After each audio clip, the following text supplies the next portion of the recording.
Hi, everyone. Delighted to be having a return visit with the writer and creator of So-Called Living, Mark Maia. Mark, thank you for joining. Well, thank you for having me. I watched Absolutely. I watched the old video of us. I was like, what did I say last time I was on here? And Yeah, I watched the old video, and my hair was the shortest it's been in years, and now it's the longest it's been in years. I was gonna mention like we've got a whole like Tom Cruise Mission Impossible like back and forth thing happening with that. Like Yeah, first yeah, yeah. episode, short hair. Second, I think next time we'll have short hair. So that's cool. We'll see how it goes. My son likes it. It's because it matches his because he's got like his hair looks like mine. It's like long, curly, and but it's blonde. It's like a dirty blonde, so he looks like a beach bum kid. Uh, He's got hmm blue hmm eyes, so it looks adorable. Nice. Speaking of adorable, are you aware that Spider-Man is taking a nap on your couch? I'm just, Yeah, or he's uh, really engaged in something. I'm just not sure he's what's on his happening. phone. That's he right. I got my yeah, Spider-Man cup this morning, so there you go. yeah. This is a that is a life-sized plush Spider-Man. That's pretty cool. So yeah, there's not many places I can keep them. So I have a theater set up where, as you can see, that's my couch on a like a level, raised level, and then I got my theater Hmm. seat over here, and it all points toward an 11-foot screen that I have over there. So it's I Nice. loved movies. So when I bought a house, I was like, I gotta have a theater. So Nice, nice. yeah, I unfortunately, I don't think get that to needs to use it go as in much my now. dream house. The Spider-Man or the theater? The theater, but I mean, Spider-Man could totally be included. Yeah, absolutely. Now you mentioned not having quite as much time. You are a busy person. How do you find time to engage in the creative work of so-called living? And It's that's not the easy. title of the book, by the way. I'll mention that. Okay, That so yeah, wasn't just part of the question. well, it's funny because yeah, my wife is big on Google alerts. You know what I mean? So she has so-called living on there to see if anything comes up. And so-called living comes up a lot, but not in regards to my book. It's always in regards to the state of living in whatever, it's like so-called living in Texas or so living in whatever. Hmm You know what hmm I mean? Like it's always these like it's terrible living conditions, and that's why we use so-called living. But so that comes up a lot. My book does not. But it's new, one day maybe it'll come up. But yeah, it's interesting to try to find time because like I had a 3-year old last time, and now I have a 4-year-old and a 3-month old. hmm So and it's definitely impacted the schedule because I was supposed to have launched a Kickstarter already for books 5 and 6, and then in October it was going to be 7 and 8, and that's going to wrap up the story. But because I had a child, that pushed off my Kickstarter plans. So we decided to launch all the books in October because I definitely wanted to get them done this year. So hmm that's that was that. And as far as like getting to work on it, it's tricky, man, because I have a day job and then I come downstairs. And what I had to do was because also have a YouTube channel, Board Game Coffee. So I had to kind of pull back on that so I can find time to work on this because having a day job, working on a YouTube channel, and um, doing the comic book is a lot. And throw in the middle of that, it's like my YouTube channel isn't just me talking in front of a camera. It's which is a lot of work in itself. But add to that I write scripts because I have skits and I do a lot of like special effects editing and I do a lot of different camera work and I do a lot of things, right? Yeah. And so that's it's just so much work to put out a single video, and that combined with putting together a Kickstarter page and looking working with Marco on finishing the pages. Marco Leone is the artist, um, and working with him on getting these pages together and done. It's just too much. There's not enough time in the day, so I had to pull back on something. So I pulled back on the YouTube channel, and I'm still working till like 12 or 1 in the morning. So I'll basically work all day, go get my son from school, come home, work a little bit more, then go out for dinner, spend a little time with the family, then come downstairs and then work all night. I'm just trying to get this Kickstarter done. And I'm hoping once the Kickstarter is done that I can kind of pull back and spend more time with the family and focus on like, I think it'll be definitely less time not worrying about a Kickstarter or writing scripts, and just selling will be less time. Do you know what I mean? Like just trying Hmm. to sign up for cons, which I haven't done a great job of signing up for cons because just busy, or making the book available anywhere else other than Kickstarter. I've done a poor job. We have a website uh, that I've never even seen, that my wife has put together. We haven't had time to put that into it because all my time has been sunken into making a good book, right? And trying to make a good story and have the and you I just gave you a sneak peek of the Kickstarter page, right? Hmm. So, Hmm. You and did. Looks lovely. yeah, I'm putting a lot of work into making that look great. Offering, we're trying to put together a collector's box. So there's in this Kickstarter you can only buy like four. Well, you have to. There's a minimum of four books you're gonna be backing because it's books 5, 6, 7, 8. So when you Mm-hmm. back it, you'll if you get books 5, 6, 7, 8, you get a collector's sleeve, which is this wraparound like a box with wraparound art and a clear sleeve that's a Soko living that slides on top of it, so you can put it on your shelf and it'll hold 8 books. So it's thin. It's just thick enough to hold 8 comics. And we're going to give that free with anybody who backs any tier other than digital, obviously. If you're backing digital, you don't need a box for your digital books. But so we're giving that out free. And if you haven't backed us before, then you can get books 1 through 8 in whatever variant covers you want, and you get the book as well. So the idea with giving it with the 4 books is because I want to be able to, like, the people who supported me in the beginning for books, 1 through 4. I want them to get the box too. So that's why it's like, if you buy any 4, you get this. So Yes. I just wanted to give more. And we also figured a way how to lower the price a lot. It's funny. We finally, like, okay, if we do this and this and this, and we get this many copies, and we can get the cost of the books down to like really low. It's like, I think we've got it to like $8 Canadian a comic, Mm-hmm. which Hmm. is pretty good. So, especially since I think most indie books are like at 10 dollars a Yeah, book, 10 to right? 15. Yeah, Yeah. 10 to 15 a Yeah. book. So we've got it to $8 Canadian, which that's like monopoly money for most of the world. So it's pretty cheap. I think that comes up to like $5 or something like that, American, Oh, or nice. 5.50. Nice. Like it's pretty low. So I haven't done the conversion rate today, but it's, yeah, we wanted to get that low. And then we're like, okay, cool. We got this low. We're gonna give a free box. It's gonna be great. We got these great deals on collectors. Like, you can get all in for $50, where before it was like $80. So there's like big savings there. And these are all Canadian dollars I'm throwing out there. And so I was like, this is awesome. And then we go to figure out the shipping.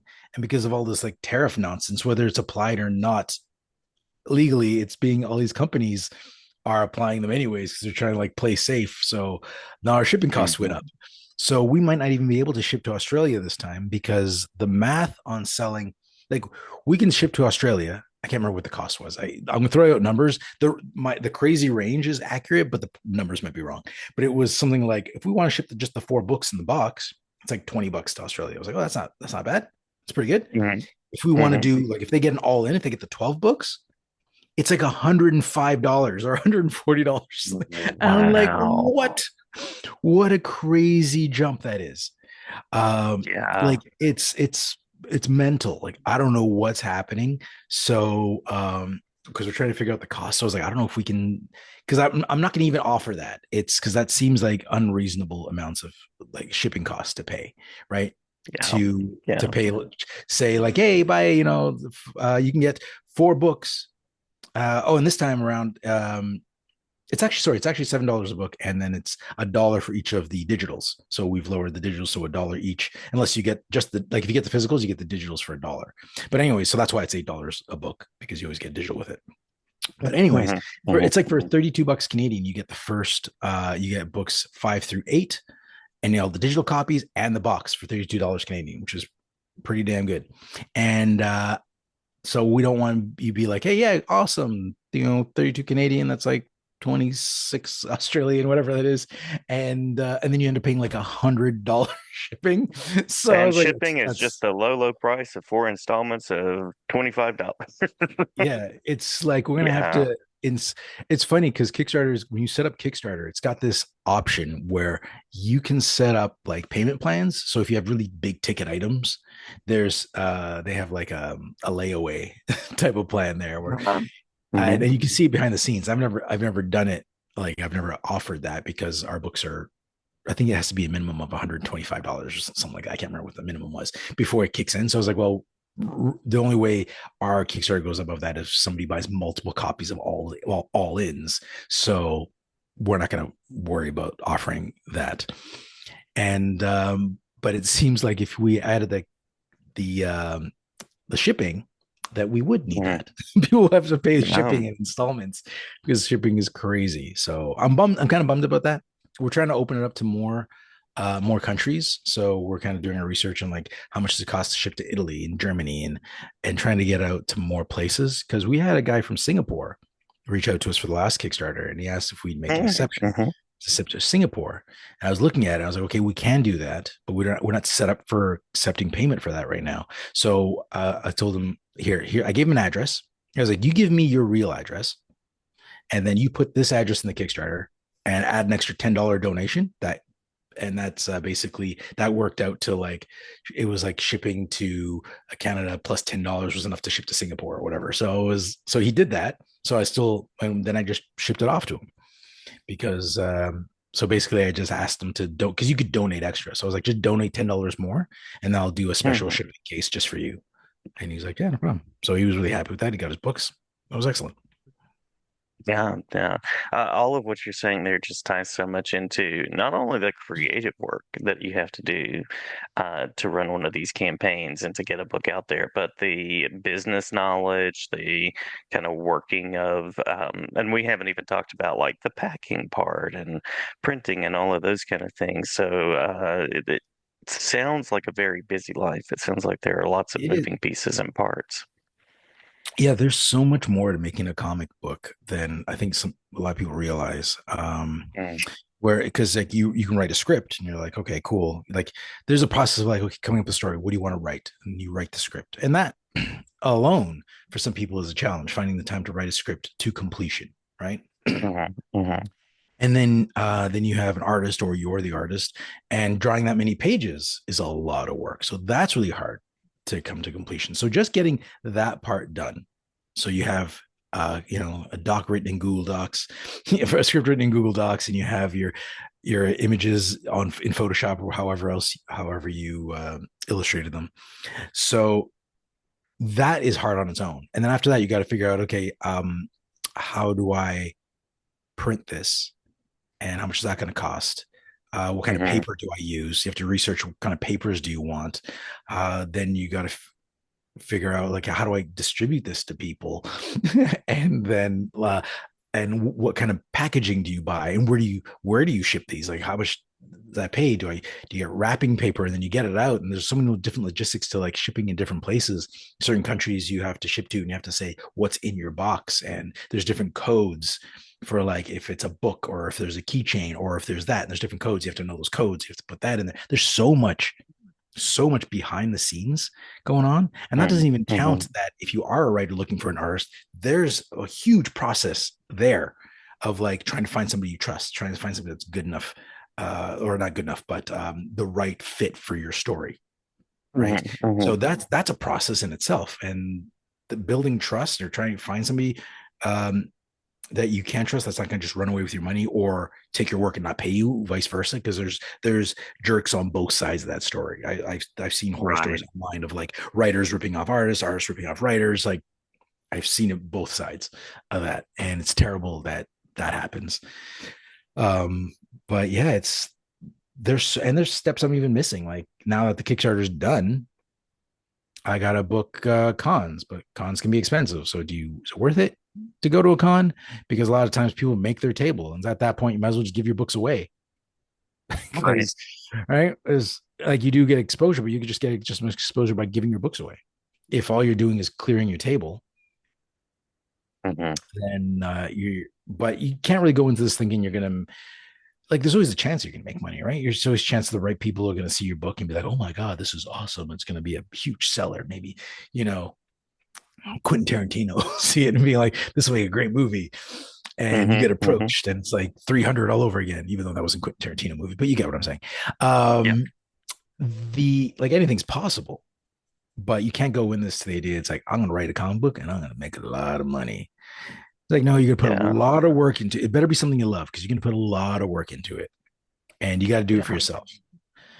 And one thing that I did realize is I've I put together. I was kind of like putting together all the covers, so I was just looking at all these thumbnails of covers of from issues 1 through 8 and all the different variants because I have the issues done by Marco. I have the issues done by special guests. I have the issues done like the sexy covers for Kickstarter. So I have these 3 rows of like 1 through 8, 1 through 8, 1 through 8, and I had all these because I needed all these covers done. Even though like some of the pages for books 7 and 8 are still being illustrated, the story's done, but I needed the covers for the Kickstarter. So, and like I said, I got usually I'd be farther along, but because the baby kind of set me back. But we're still Hmm. working on it. Marco's still drawing. The scripts are done. I'm still like going over things. But basically, a long story shortened, is all I saw everything together, and I got emotional, being I did it, or I'm so close to finishing it. Like this is the thing I wanted to do. I wanted to put these. I wanted to make this comic book. I wanted to have a comic book. I wanted to be a comic book writer. And initially I was hoping to be like Marvel or DC, right? Um, but the fact that I did it myself, like I still did it. I told the story my way, and I put out a story that I've had returning fans to, which is amazing. And just seeing the accomplishment, seeing that's there, like I've left something in the world like that. It'll exist forever, and it's like an emotional moment for me. This coming to an end, right? And I'm not gonna say like the world of so-called living is coming to an end, but the story is. So this is like the final chapter of the story that I started like 2 years ago, and it's going to wrap up after 8 issues. So yeah, it's a big deal. So I know you walk past people on a con, you'll be like, yeah, another indie guy drawing a comic book, another guy drawing a comic book. You have to understand how much like heart and work goes into these, right? It's not just pictures on a piece of paper for them. It's a lot more, and your enthusiasm and your support means a lot. So it's Yeah. it's not the same as just picking up like you pick up any book from Marvel and DC, and the higher ups who are making the money on this, they're just like, great, more numbers. You're just a number. You just Mm-hmm. bought a book, and but for the artists and writers who did that, it matters to them. And but you're kind of separated from them when you're buying directly from the big two. Hmm. So and I get that. Like I get the business of it. Like I don't hold any of that against Marvel DC. That's how business goes, right? And that's how we get, Spider-Man and Batman and all these, our favorite characters. Like that's the way we get them. That's the way we've always been getting them. And that's fine. But it's not to knock them as much as to bring attention to how important it is to people who create their own books. Now, did you have the full arc in mind when you started? Did you kind of know where things were headed, or was that something that you kind of tailored as you went? No, the I had an art style in mind right away because I was always a fan of Humberto Ramos. You know, Hmm. uh, like I think I fell in love with his stuff with DV8. He did that comic book back in the 90s. And I fell in love with the style because he had like the big hands and the exaggerated feet, and everything was exaggerated and big and great personality. And if you look back at his DV8 stuff, and then you look at his like current like Spider-Man stuff or whatever, I don't know what he's currently working on, but he's done some Spider-Man stuff recently. It's so much better. Like he's gotten so much better at his craft. Hmm. You look back, like I Hmm. look back at the art book that I was like, oh, this is awesome. And I look back, I was like, it's kind of janky. Right. It's good, but it's kind of janky compared to what he does now. So I always thought he would be perfect. I actually reached out to him. Surprisingly, I didn't get a response. Or not surprisingly, I mean, I didn't get a response, but I did reach out to him. I was like, it'd be cool if I could get him to at least do a cover, right? Because I love his work, and Hmm. and Hmm. the style of the art was kind of inspired by him. So I was looking for somebody that would draw like him. So when I found Marco Leone, he had similar style. It wasn't exactly, but it was similar. But his style also was kind of aged down because he does little kids really great, like little kids, all these details, and right. So it's that's where he fits in, a little wacky. So I was just asking him, I was like, this is great, but can you age it up just a little bit, right? Hmm. Hmm. And he's gotten really good at the characters.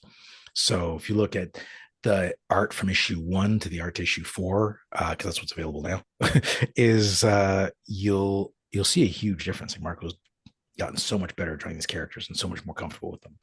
And his rough sketches went from something that looks like you know, a sheet, like a ghost in a sheet, like a person in a sheet with cut holes cut out. Like that was the Mhm. placeholder art he would give me. He's like, there's a person standing here, there's a person standing here, there's a person, and there were blobs with eyeballs. And I got it because I've worked with artists for years, and I was like, yeah, okay, no, but this person should be standing here. But now he sends me concepts, and I was like, well, that's clearly Nick, and that's Casper, and that's like it's clearly it's clear who the characters are because he's gotten so good at it. He just whips them up so That's fast. cool. So Yeah. I think so. And then he goes by and does he tightens it up. But it was great. And this actually even happened from issues 1 to 2 because when he did issue 1, I was like, great. And then he did issue 2, and I was like, this is so much better than 1. And so I went back and I was like, could you redraw these pages? Because he had some pages that I was like, they weren't as strong as some of the others. I was like, could you just redraw these ones? I'll pay you again. I'll pay you again for those, like bright, like you just never drew them, and I just need you to touch them up. And so he did, and I brought it to his attention. I was like, it's like these were great, but you've gotten so much better with these characters. So if you compare them, you see there's a discrepancy. So and he Hmm. saw that, so he went back and he tightened it up and he did a great job.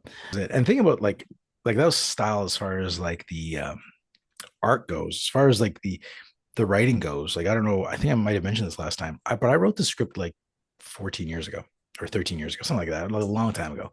Yeah. And I just couldn't find the right artist, or I found artists and then it fell through. And then, finally when I met my wife now, the wife, because I didn't meet her, I didn't know her at the time when I wrote the script. And I was telling her just before her son was born.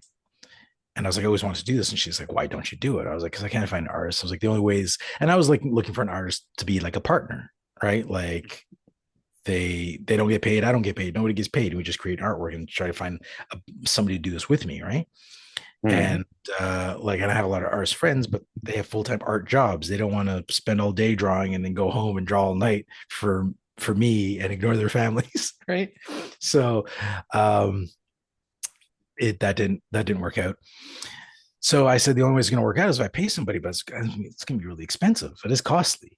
Um, and she's like, just do it. And she's very supportive of my dream. She's always like holding me up and like pushing me to achieve more. So she's probably one of the most supportive people I know. So I'm like You're a very lucky very to have her. lucky person. Yeah. Yeah, I'm very lucky. And like if you don't have somebody to support you, like if you're in a relationship and you want to do this or whatever your dream is that you want to do, if you don't have that person um backing you up or holding you up, it's hard, man, and just puts strain on you. Like you need like they don't need to necessarily be part of it and like working on it with you, but they need to kind of help you out on the back end, right? Like in my case, like Yeah. taking care of the kids or financially being like, yeah, we'll be okay. Don't worry about it. We'll figure it out. And got your back because you can't be doing this and having somebody behind you being like, this is a waste of time, it's a waste of money, like this is not going to go anywhere. Like she has more faith in these books than I do. Right. So which is great. um and I have great lot of faith in the books. I think the stories are great. I don't look at it as when if I'm ever down on the outcome, or because there's always ups and downs and everything, like especially if you're a creative person, Hmm. right? But if I'm ever down on it, it's never because like, oh, I think the story sucks. It's never that. It's like I don't know how I'm gonna get this out to people, right? Like I don't know how to let people know it exists. I don't know how to get people to read it versus because like I'm confident once you read it, you'll like it. But Hmm. in this world full of like indie books, like how do you know what to choose, right? So that's why it was key for me to have a lot like a strong artist, because I figure at least that would help draw people in, because people do judge books by their covers. That's what covers are for. Right. So and they're your first snap judgment when you see it. So that's just human instinct. um but it's hard because there's no, like, people don't know my characters, they don't know me. So there's no faith there yet. They don't trust that as like, oh yeah, I like Spider-Man, so I'm gonna like a Spider-Man story, or I like this writer, so I'm gonna like this writer's stories. So right. So there's, but I was like, I don't have characters, I don't have artists, I don't have writers, so it's all unknown. So you're jumping in. It's like a leap of faith because you're like, you're giving me my money. And not only are you giving me my money and hoping you like my story, you're hoping that I'm going to finish it or that you're ever going to see me again to buy more because you can't just go to any comic book store and buy my book. So Right. that's why I'm doing this collector set. So I could like box them all and sell them as a set and be like, here you go. People have asked me, like, why don't you do a trade? Well, in order to get the cost down for the Kickstarter and get these floppies out, um, I where the plan is to get like just a ton of printed copies so we can get our costs down low, and those will go along. Because I'll have that because I have all those books, I can't just abandon them and get a whole bunch of like trades printed because then nobody will buy the floppies. So, but I get the the convenience of like, hey, it's all in one place. I put it on my shelf. So I'm going to make you a box. You can put them all in one place, put them on your shelf, and you're good to go. Mhm. So it's my workaround for a trade is to have Nice. this collector's Nice. box. And then at shows, I'll sell the collector's box or like, buy the set, you get the collector's box for free. Cool. So, and Cool. again, I don't want to alienate anybody who supported the Kickstarter in the past because like I've been to a few cons and I got people who got the Kickstarter and they brought their books to sign because they didn't choose the signature option. So they brought it here. They're like, yeah, I'll sign it. Or I got it from my friend, or they got the first Kickstarter, but they missed the second one. So they're looking for it. And it's great. Like I have these people that come back and they're asking, it's like, oh, the next book's out yet? I was like, not yet, but they will. This is like just Mhm. like October, they're gonna launch on Kickstarter.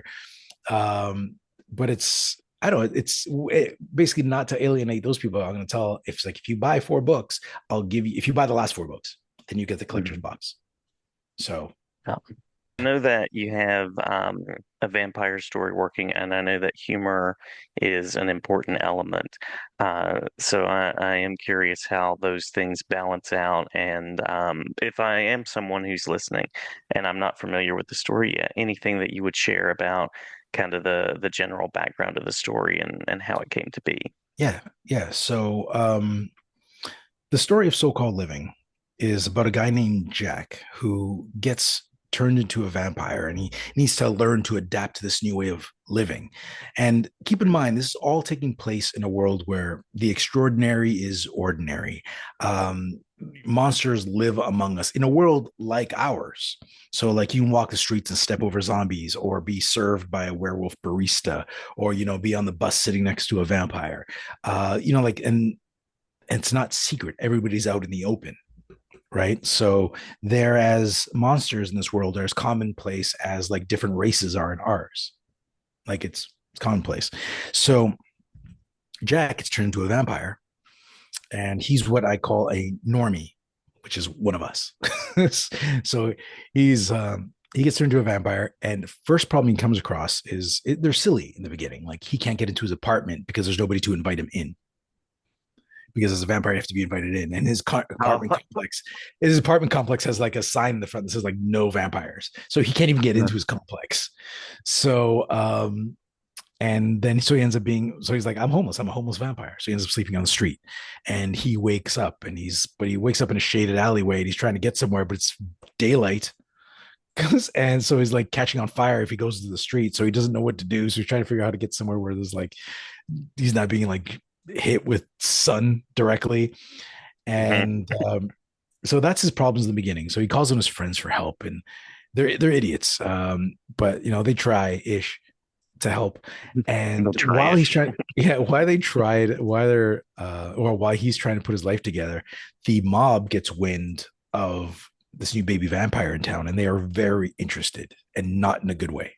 So that's that's the dark side. So I've mentioned this before as the story is kind of like imagine the cast of Friends being hunted down by the cast of The Sopranos. So, Mhm. so when I say dark comedy, it's literally separated into like there's a comedy crew and there's a dark crew, and the dark crew is after the comedy crew. And when they catch up to them, it's not going to be pretty. And at this point, um, And the first four books have been very much like serious situations taken in a kind of tongue-in-cheek, like sarcastic humor. But the next four issues, issues 5 to 8, you're going to see a kind of a turn, because the more the mob gets closer and they're the dark side, because the mob guys aren't funny, they don't crack jokes, they're very serious. So when they're on panel, it's kind of like watching an episode of Sopranos where they're very serious, they're very angry, they're very whatever, they don't joke, Hmm. they don't crack jokes. So they are um when they get close to the good guys, kind of, things start getting muddy and very messy, and are going to get darker before they, more so than getting more comical. And because of this, you're going to force characters into other that's what these new books are going to do. You're going to start seeing other sides of characters that you've known. So, like the big tough guys, you'll see a more sensitive side of the big tough guys. You'll see the braver side of like the goofy cowards. So you'll get to see these different dynamics play out when these guys are put into real situations, because things are about to get real serious. Like up until now, it's been kind of like goofy a little bit, Hmm. even though it's like the mob's really trying to hunt them down. But there's this whole, and this is the part that I always forget to mention. There's this whole bunny under like storyline that kind of like Hmm. runs in the background. So from the very first issue, you'll see news reports of like this bunny situation. And it's like a world problem. First, on the first page, you're introduced to like a zombie issue, a zombie problem, a zombie outbreak, but it's commonplace. So they get a crew come in there, and like the guys watching TV aren't even really paying attention. It's no big deal. Zombie outbreak is common. They have a little crew come in, clean up the zombies, take them out. They're good. Um, but then there's on the TV in the background, behind the scene, you'll see this like bunny report, and it's like the world's I can't remember what I call them, the World Safety Council or World Something Council is they're gathering to they're concerned about the bunny situation that's happening. And so in a world full of monsters, everybody's afraid of the bunnies. So the Nice, and you nice. don't know why. Like everybody in the world, in the world knows why. They know the problem with bunnies, but as a reader, you're kind of getting the secondhand information that you're picking up from little bits and pieces of conversation or how they react. So like this is not a story spoiler. It's more of a little panel spoiler. But like in book two, Jack, when he wakes up in the alleyway, he's surrounded by bunnies and he's like freaked out, right? Hmm. And he has Hmm. to choose between going out into the sun that will kill him because now he's a vampire, or spending some time in the alleyway with these cute, fluffy white bunnies. And he chooses the sun. So that kind of gives you an idea of like how bad the bunnies are, even Oh, though, but yeah. he doesn't say anything. And then, We'll just leave it up to the story to yeah. unfold, And right? then, so you kind of see these little bunny events increasing as the story goes in the background. So eventually, Jack's story, the mob story, and this bunny story that's happening in the background, like this global event, is they're all going to collide in these last four books. So Nice. I think it's book 6. You're gonna see a lot more of the bunnies. They're gonna start playing a bigger part come book 5, actually. And Very Tarantino in your storytelling, letting it all weave together. yeah, so it's all gonna come together. And it's and other than like seeing other sides of the new characters and like putting them in real situations and seeing how they react when things get very serious, when friends are getting like hurt seriously, when friends are in big trouble, what do they do? Because it's not a kooky situation anymore. And so yeah, there's some very serious moments that happen in especially like the last two books. Oh, So God. I really enjoy writing so-called living, more so the mob interactions, how they talk to each other and how they're like just they're just terrible people. Hmm. And they especially Mr. DeLuca, who's the boss, he's just an a-hole. And but I really enjoy writing for them. And I don't know if you guys probably, anybody's listening probably read Mark Millar's work with Yeah. he's done Nemesis and a bunch of other stuff where it's just like stories. I'm like can't blanking on titles right now that he's done, where it's like his world of criminals, where criminals kind of like run the world. Hmm. Uh, I think the big Wanted, game, for yeah, example. Wanted, yeah, Hmm. exactly. So he that's those are great, and he does criminals so well, but so violent. And I think you got to give readers or writers some rope to be like, they need to be able to write people that are not them, or the story's going to be boring, right? Hmm. Like, Mr. DeLuca says some things that I would never say, things I don't believe, but I got to understand, I got to put myself in my mindset of this terrible person. What would he say? My mind in Yeah. this, like, uh you know, macho masculine testosterone driven brain is like, what would he say, how would he take to things, right? Versus this like silly goofball who doesn't want to offend anybody, well, how would they react? So I very Right. much put Right. myself in these different situations. I can't just say, okay, everybody's me, and I can't be worried about being politically correct for everything, because people, the world is not politically correct. Right, Right. the world is Right. messy, it's the world's messy, it's racist, it's just, and there's nasty parts of the world, and you need those nasty parts to make an interesting story sometimes. So This is true. To create a good villain. yeah, so that's why I'm putting it in there, and I hope when and like I'm not overly concerned about people like judging me, being like, oh, this is how you are because you wrote your character like this. I was like, yeah, it's not. So it's just silly to think so. But Yeah. I just hope people can just understand, like, just appreciate it. Like, look at, if you guys watch Walking Dead or read Walking Dead, because I haven't seen all of Walking Dead, but I've read all of it. Hmm. Negan is one of the most terrible people in comics, right? Like he's just he's the bag. He's just terrible. I don't ever think Robert Kirkman is Negan. Do you know what I mean? I don't Hmm. believe Hmm. at all he's like that person, but he's able to detach and separate, being like, because if you understand what you hate, like if there's something you hate, because you can write for that person, if you understand what it is, just you got to let yourself be in that mind, because you're not turning into that person. You just got to let yourself go and like play pretend, right? So Hmm. Well, I have one more question that kind of centers around the creating of the book, and then we can tell people where to find it if that sounds good. If you have time for that. yeah, yeah, I have time for everything. Let's do this. Cool. All right. Well, I am curious because you have a theater behind you, I do. and you're writing comic scripts. To what degree does your love of film kind of help you think about writing a comic? Quite a bit, I'd say, because I see things play out in my head when because I give very detailed panel instructions. So Mhm. when I know there's different methods. I actually knew the terms. There's a term because there's two different ways of writing. So I could either put in the panel, it's like, um,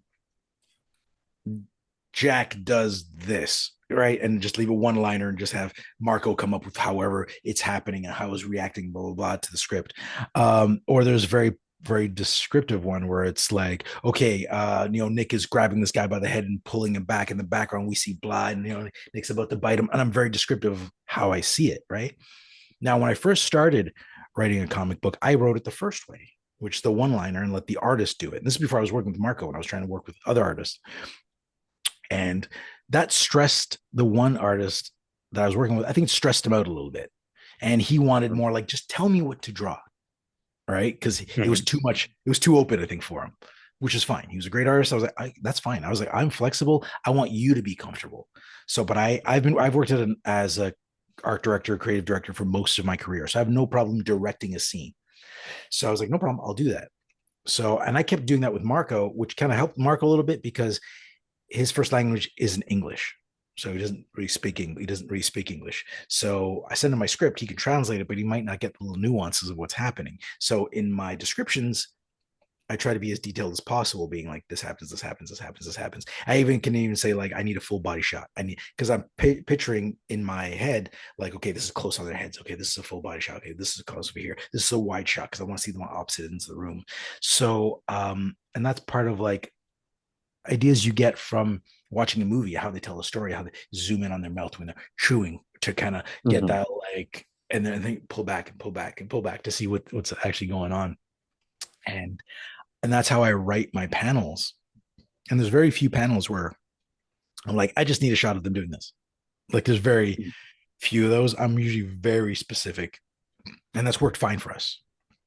And like I said, there's two different ways of like, and I'm good to write with whoever. So if I end up working with an artist who's been doing this for like 30 years or whatever, and he's like, I don't need any of that. I've been doing this for forever. I just need a one liner, who's supposed to be in the panel, and give you a rough idea what they're supposed to be doing. I'll figure it out, or just give me the script Mhm. and I'll just go nuts. And I was like, okay.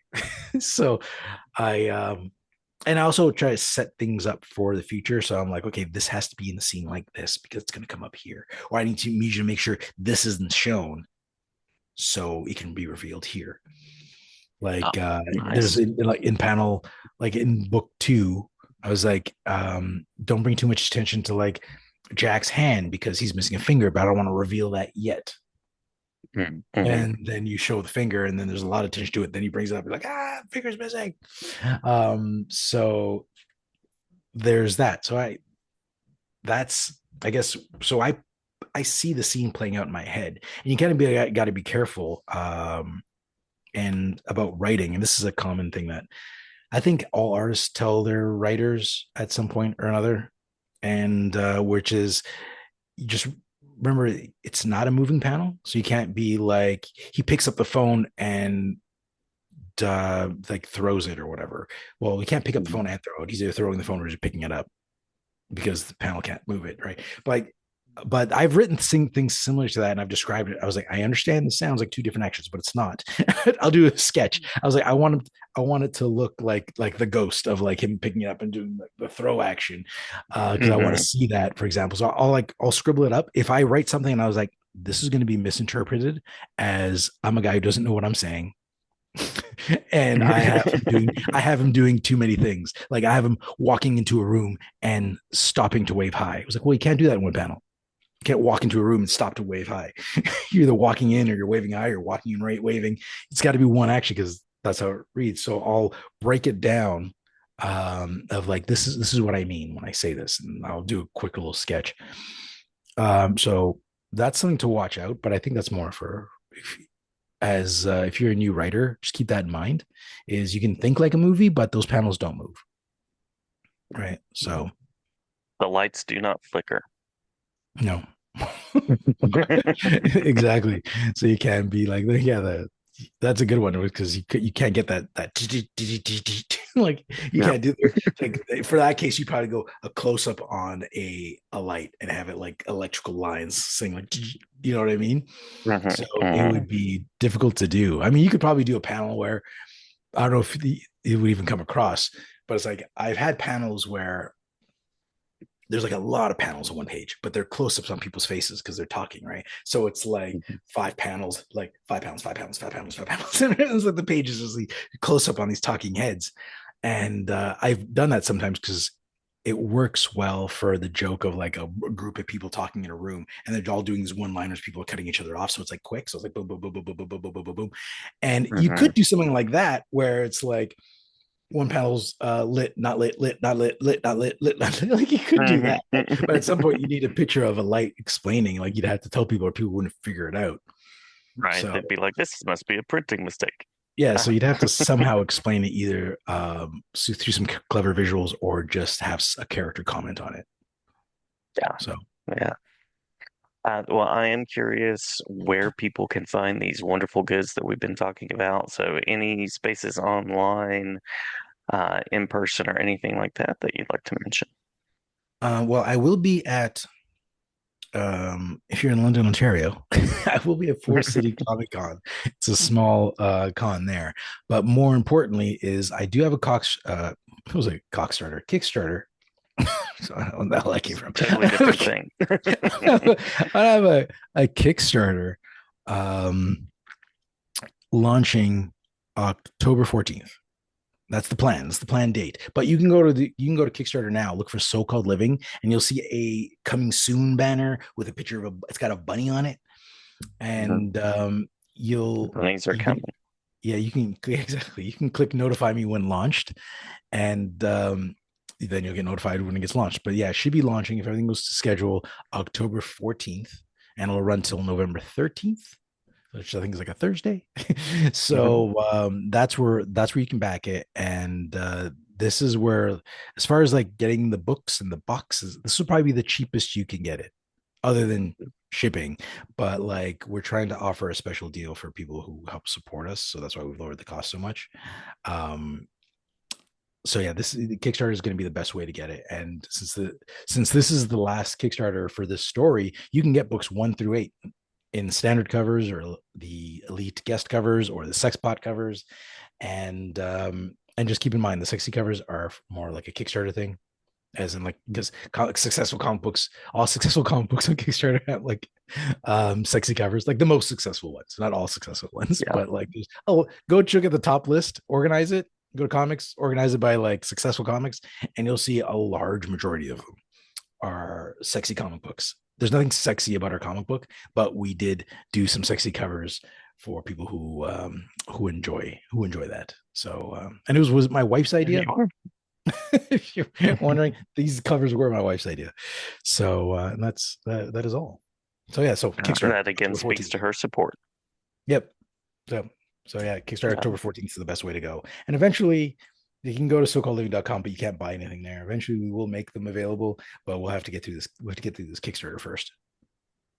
Cool, cool. Well, Mark, it's always good to talk with you, and I'm looking forward to hearing about what is next in the creative journey. Looking forward to having you back sometime to talk about what the creative vision is after this eight issue arc.